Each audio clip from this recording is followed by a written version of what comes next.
Hey everyone, Andy Raffel from eTeknix.com, and this is a bit of a weird video because it's kind of a what's in the box, but it's kind of an unboxing. Always vowed that we never was going to do lots of unboxings, but this one's a little bit special, and AMD actually requested it, so I kind of feel, you know, I have to do it, I guess. I don't have to, but I'm going to anyway. So essentially, as we know, the new Ryzen APUs have launched in kind of the last week since filming this. We actually had all of our content on eTeknix.com, but we also reached out to AMD to see if we could get another kind of care package sent down so we could do some video work on it. And essentially, as you can see, we have a great big box. So I'm going to get straight to it with my trusty knife. We're going to unbox it and see exactly what we've got inside. So as you can see, it is quite a big box, and I'm guessing because of that, it's going to be the whole shebang. So we're talking the motherboard, the memory, and the two APUs.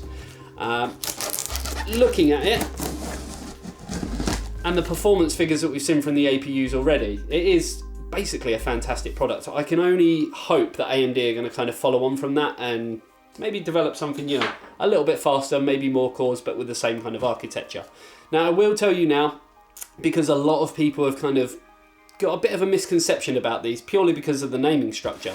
Even though these are classed as sort of 2200G and 2400G, they are not second generation Ryzen. They are still first gen, just, yeah, it's a little bit confusing, so thanks AMD. So, opening things up, we can see that we have a lot of packaging material. And I feel like I should move the box around now and show you exactly how it looks when you're presented with it. So there you go, as you can see, we have this amazing little box. So let's take that out and have a look and see what's inside. So this is basically what you get greeted with. So not really much to sort of say about, but from a reviewer's point of view, this is absolutely fantastic. It just looks pretty badass.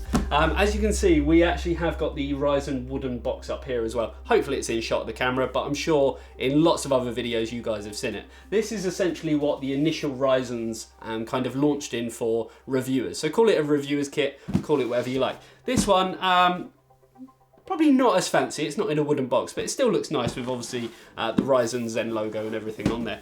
And it does say down here as well, for reviewing and testing purposes only, not for resale. Sadly, I can't stick this kit on eBay and make some money. But let's move on. So, essentially from the outside, AMD processor with Radeon Vega graphics. And if we open it up, it has Velcro. Very nice touch, AMD. Opening it up inside, we can see Ryzen powers, Radeon reigns, you prevail. And just a little bit of information and bump about the Ryzen 5 2400G and the Ryzen 3 2200G. Radeon Vega graphics. So, yeah, put that down, and then we can see exactly what we get inside. So, we have motherboard from MSI. So let's have a look at that to start with. So B350i Pro AC, so obviously socket AM4 to support the processors that came with it, B350 chipset. Opening it up inside is a mini-itx board, which is going to be perfect because essentially, even though these do have PCI Express slots on them, you don't need a discrete graphics solution. You can just literally put your CPU in, whether you go for the Ryzen 3 2200G or the Ryzen 5 2400G. Put it in, you've got obviously DisplayPort and HDMI on the back, and off you go. You could essentially be gaming at 720p and even in some cases 1080p without the need for a discrete graphics card. This is great at the moment because, as we all know, graphics card prices have gone just literally through the roof. 1080 Ti's, for instance, I remember when they launched, they were like 600, 700 pounds. They're now like £1,000, if you can even get one at all. Crazy. AMD have really sort of, you know, burst the bubble on, I guess, the whole mining infrastructure thing. And actually, I'm pretty glad they did. This is a great opportunity for anyone who wants to get onto that gaming ladder. So this is the motherboard itself, mini-itx. As you can see, AM4 socket. We have two DIMM slots here, and kind of, I guess, a spoiler to a certain degree for anyone who hasn't really looked too much into the 2200G and the 2400G.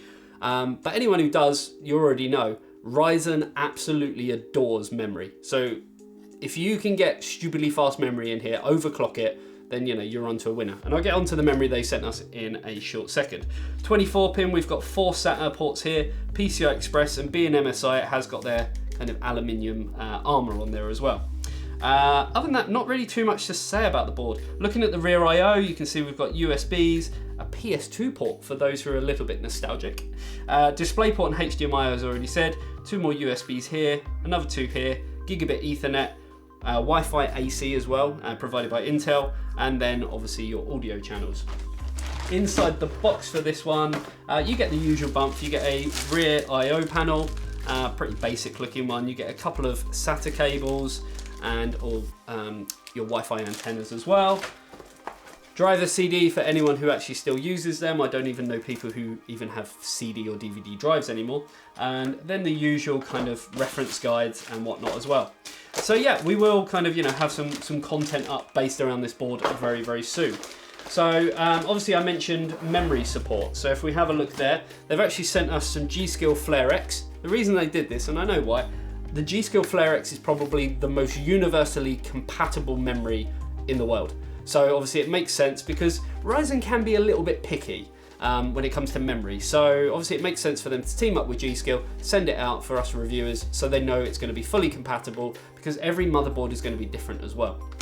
So essentially what we have here is DDR4 3200 with timings of 14, 14, 14, 34, 1.35 volts, and it's 2 8GB sticks, so 16 gig of DDR4, 3200 megahertz. This is going to be perfect, and it is even branded, designed for AMD Ryzen platforms. So it's going to look great with that board as well, because obviously the black sort of styling. G.skill memory is great. I'd love to do a little bit more work with G.skill, but it's just one of them things. So looking at the processors themselves, actually before I get to that, they sent us a little bag with a little branded AMD USB thumb drive. What's a thumb drive? Thumb drive. Does it like USB 2? So shame on you, AMD. I would have liked a USB 3 one.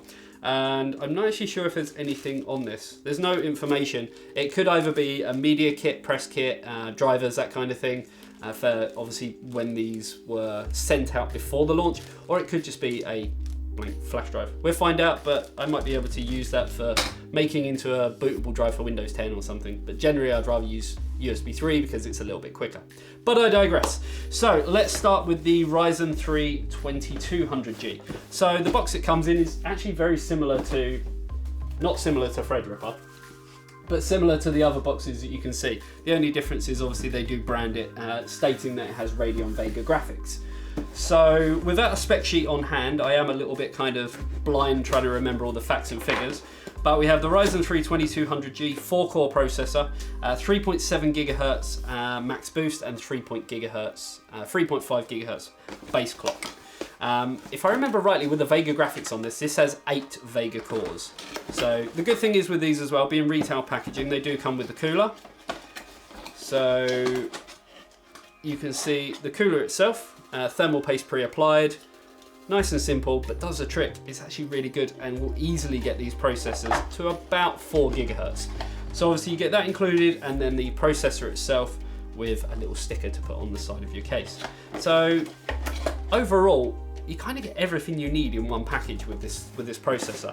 You don't need to go out and buy another cooler. If you wanted to, you can obviously go down the route of having an AIO or buying something a little bit more beefy, like Noctua's NHU12S, even a D15S. I wouldn't advise putting a D15 on top of a mini-itx board, but if you have another B350 motherboard, something that is, I guess, a little bit bigger form factor, micro ATX or even ATX, then that might be the way to go if you really want to try and push it further. But from our initial testing, there's not going to be a huge amount of difference from the stock cooler and sort of moving up. You might be able to eke a little bit more power out of it based on the fact that you can increase the voltages, but nothing that's really going to, nothing really to write home about.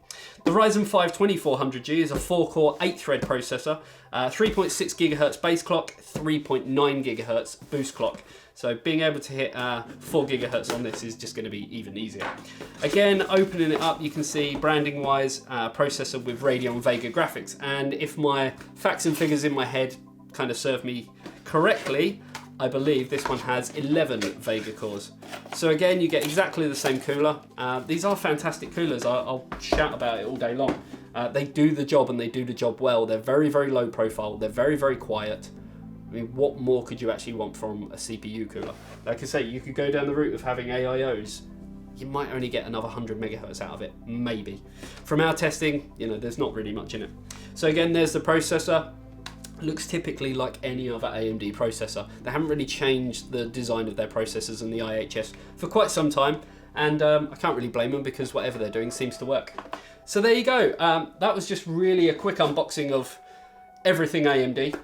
So as I've already said, we've got a B350i Pro AC motherboard. I believe we've also got a Gigabyte one that was sent with our other reviewers kit to Pete, who did all of our written content. That was the B350N Wi-Fi. So there's a few different sort of mini-itx boards out there, all with Wi-Fi, which means you can sort of build your system and off you go. Like I say, you don't even need a graphics card. You can just do everything from the get-go. Some nice memory. So we're going to get this all kind of built up, see what sort of results we get, and then we'll be back for a few more videos showing you exactly what we're able to do with it. So there you go. One of the key videos that we're actually going to do is building a gaming system for under a certain price point. So I'm thinking probably with the 2400G, under $500, maybe under £400, somewhere around that. It all depends on exchange rates. And then the 2200G, I honestly believe I can build a system with a 2200G for about £325, all in. Let's see how that goes. Hopefully, you know, the pound doesn't crash tomorrow and prices go through the roof, but we will see what happens. Until next time, boys and girls, if you like this video, remember to subscribe to get great video content like this directly to your inbox. Remember to give us a thumbs up, comment below, and I'll see you in the next video. See you later. Bye.